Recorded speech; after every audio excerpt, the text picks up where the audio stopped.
Did you know that by Wednesday, 90% of your congregation won't remember your sermon?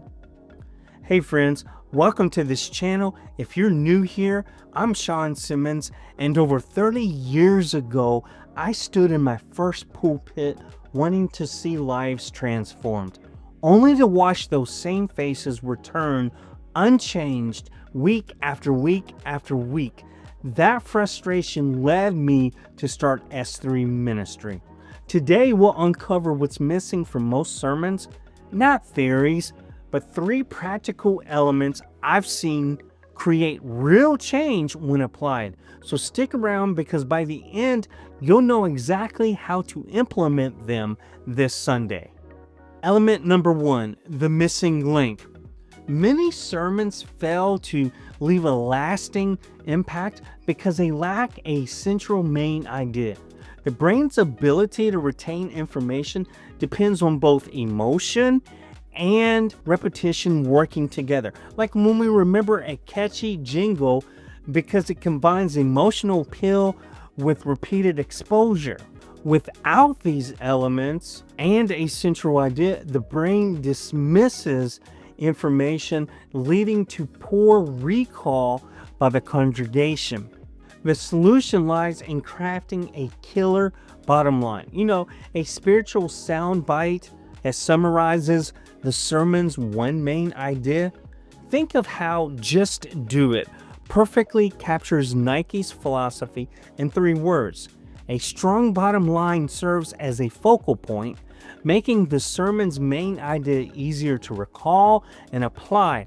Without this clear focus, the message becomes diluted, leaving people struggling to understand the main idea. This approach ensures the message doesn't just get heard, but gets remembered and applied, moving from Sunday morning inspiration to Monday morning transformation.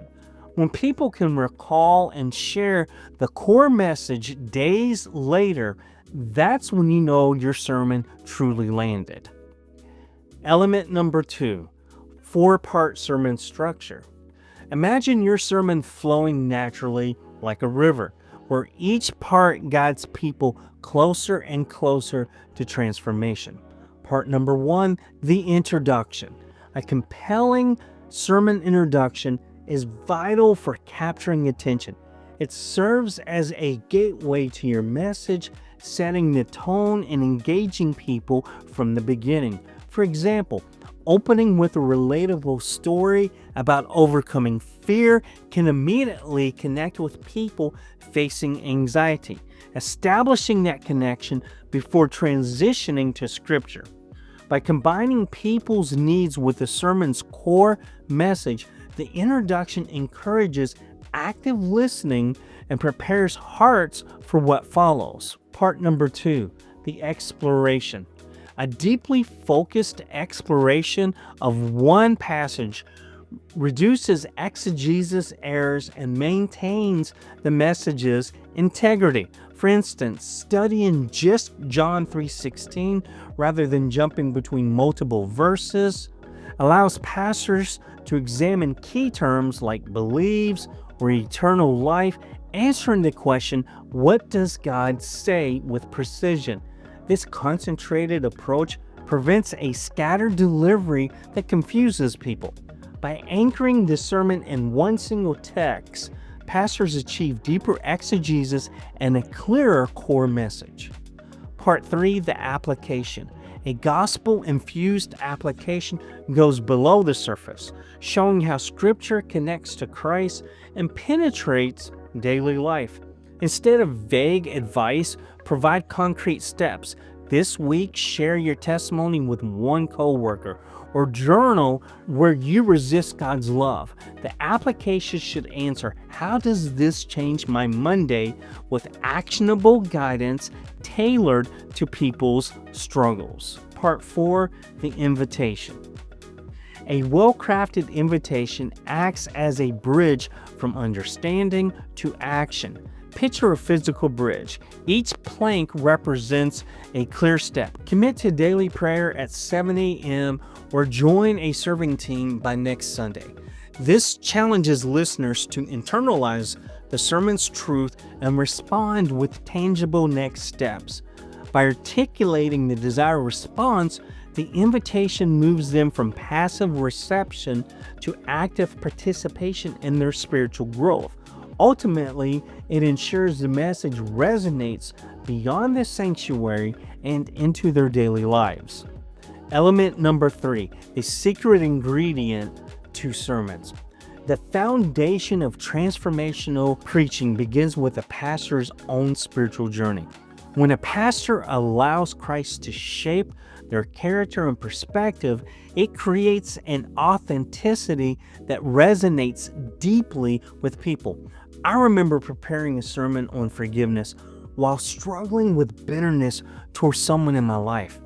As I allowed God to work on my heart first, the message came alive in ways I could not have planned. This personal transformation becomes the secret ingredient that elevates good preaching to something truly life-changing. Steve Carter's definition of freedom in Christ: nothing to prove, nothing to lose, nothing to hide, captures this idea beautifully. When he embraced this mindset after a season of burnout, his preaching shifted from performance to powerful vulnerability.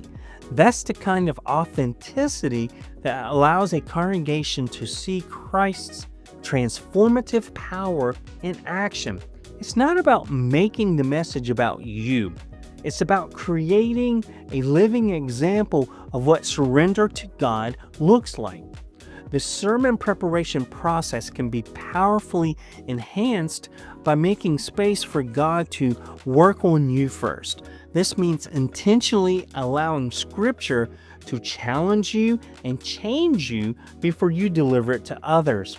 When you share how God is shaping you through your struggles and growth, it creates a connection that mere information preaching can't achieve. People don't just hear about transformation, they witness it firsthand through your authenticity. This Sunday, you have the tools to craft a sermon that doesn't just inform, but transform. Remember, true change happens when your message moves beyond words, embedding itself deeply into lives throughout the week. To sharpen your skills even further, watch this video next where I explain the 4 steps to writing a sermon.